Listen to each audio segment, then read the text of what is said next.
live 3,000 kilometers away in the Seychelles. Pig-nosed frogs are living fossils and proof of the Western Ghats' ancient origins. They're a throwback to a time when India and Africa were connected.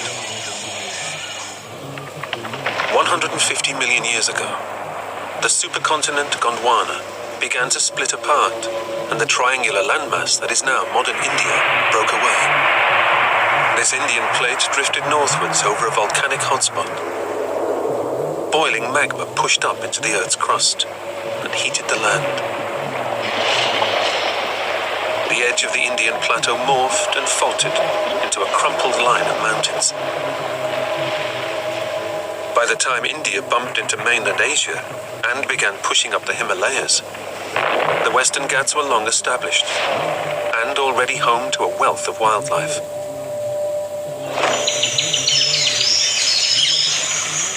It's early summer, the height of the breeding season for king cobras. This male is looking for a mate.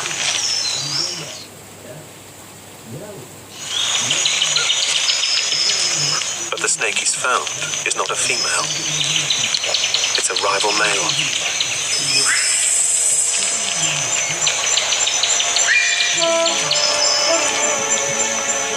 This patch of forest isn't big enough for both of them. It's a serpentine standoff. They growl a warning at each other. A low-frequency hiss.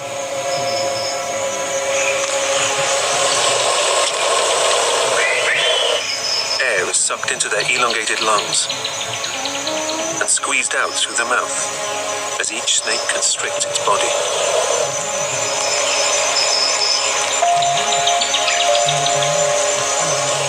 Neither is willing to back down. The only option is to fight. This is a battle of strength, not weaponry. The huge snakes are immune to each other's venom.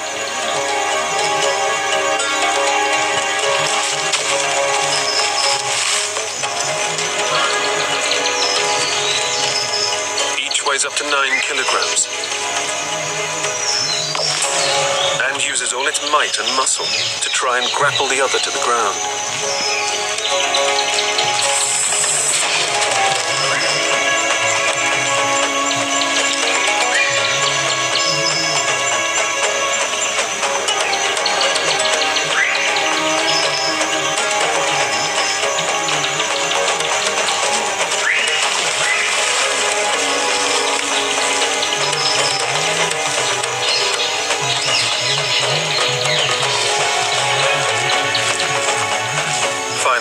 The stronger snake triumphs. The loser slinks off to find new territory.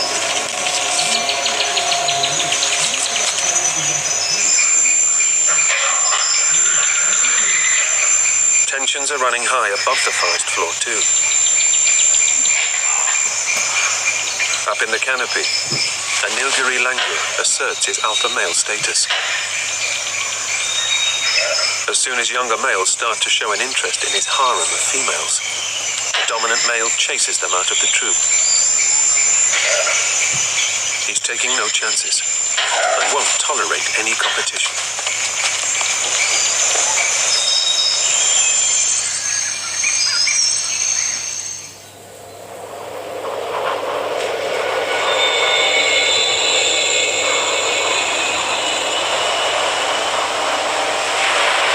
The end of summer.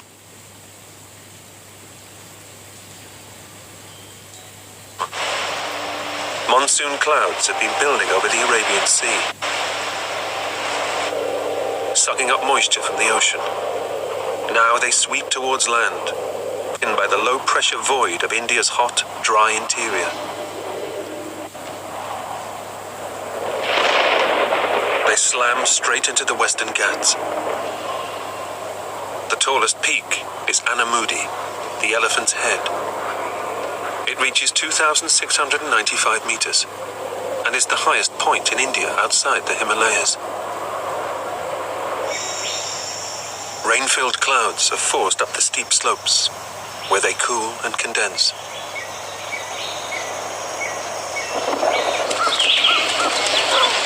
On the Western Ghats' exposed peaks, Nilgiri Tar brave the relentless mist and rain.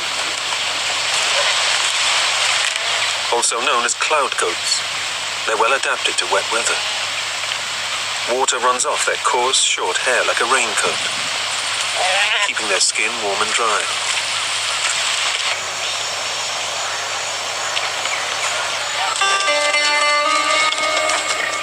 One of India's most ancient tribes also make their home in the high plateau of the Western Ghats.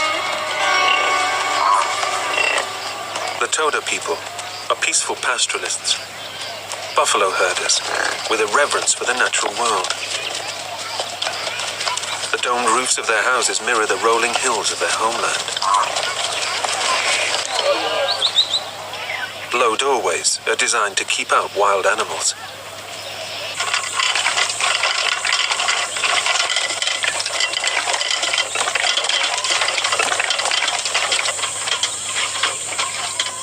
Milk is the main source of protein for the Toda people, and butter was traditionally used as currency.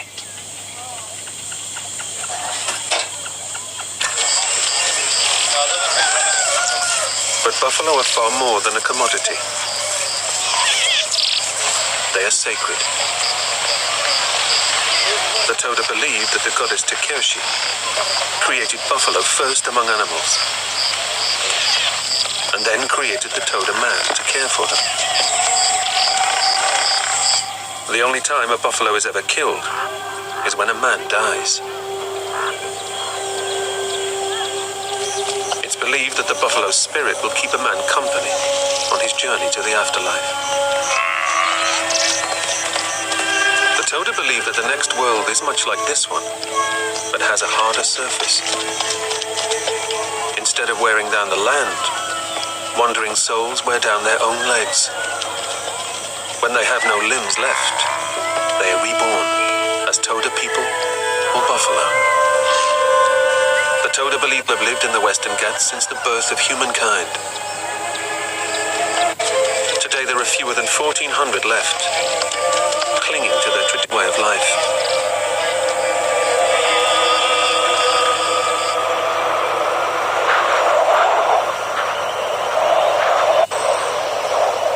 The Western Ghats are known locally as Sayadris, the benevolent mountains. The peaks are a natural barrier to the monsoon weather system and intercept the rains. The sodden forests on the western slopes release water vapor back into the air, where it condenses and falls again as rain.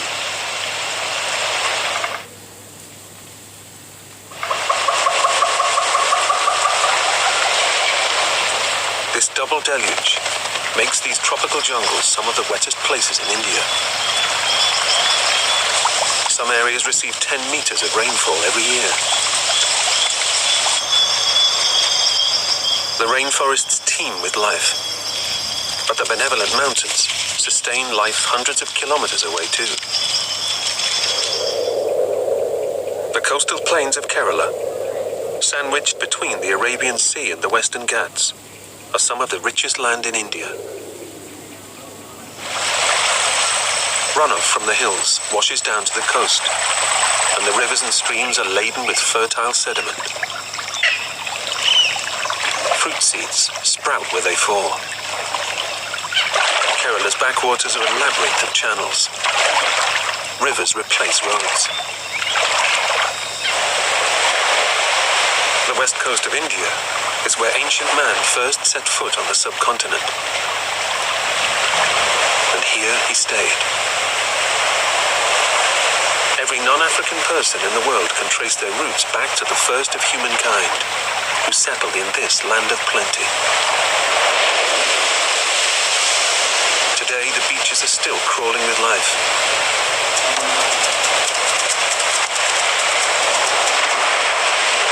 Armies of ghost crabs emerge at twilight to feed.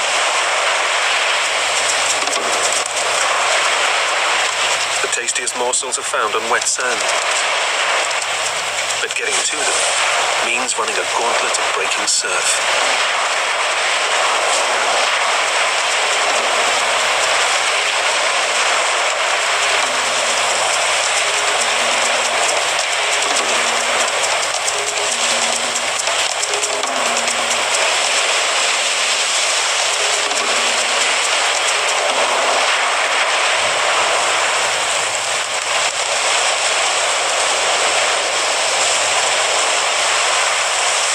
Is packed with protein and worth the effort. But crabs aren't the only hunters here. It pays to keep one eye on the sky. A young Brahmini kite scours the shore for food. The crab's shells are almost translucent, so they can be hard to spot against the sand.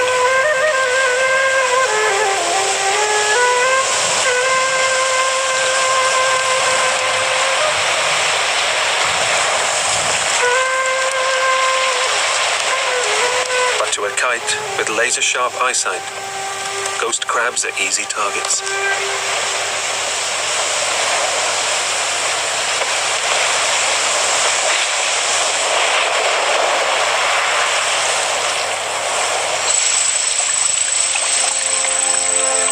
Thanks to the Western Ghats, the rainforests and coastal plains get more than their fair share of rain each year.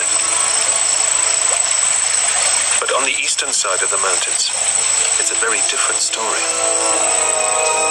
The Deccan Plateau is a vast expanse of basalt that comprises the main part of southern India. The Western Ghats mountain range blocks monsoon clouds and forces them to release rain on their western side.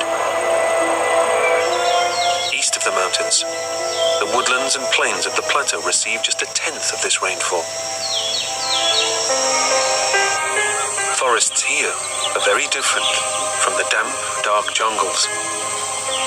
The trees have broad leaves which soak up as much sunlight as possible, but are dropped in the dry season to conserve moisture. Chital deer browse on the nutrient-packed leaves, and where there are herbivores, there are hunters. Tigers. These big cats usually hunt at night. But with extra mouths to feed, this mother must try and seize every opportunity she can.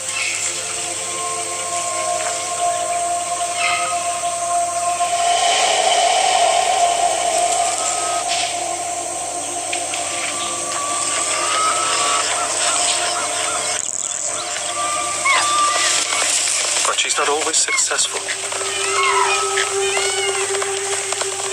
Only 1 in 20 tiger hunts ends in a kill. There's a much smaller, but more efficient predator at large here. Indian wild dogs, or dhole, are pack animals. They live in tight-knit groups, led by an alpha pair, and are organized in a strict social hierarchy. Every dog in the pack knows its place. Unlike tigers, the dogs don't use stealth as a strategy. Their tactic is teamwork.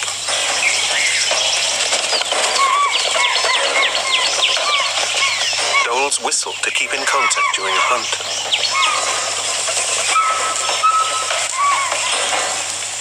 Each individual has an important role to play. They work like a well-oiled machine.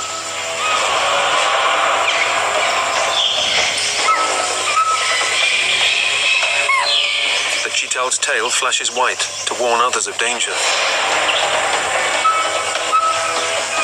But it also helps the dogs to keep track of their quarry.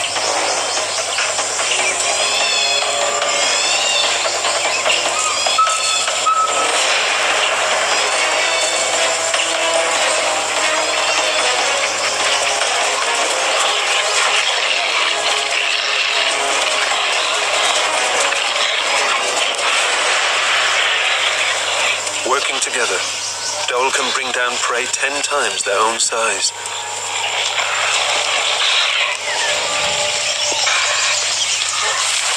The whole pack feed on the kill together, and it pays to eat quickly. An adult can swallow 4 kilos of meat, almost a quarter of its own body weight, in under an hour.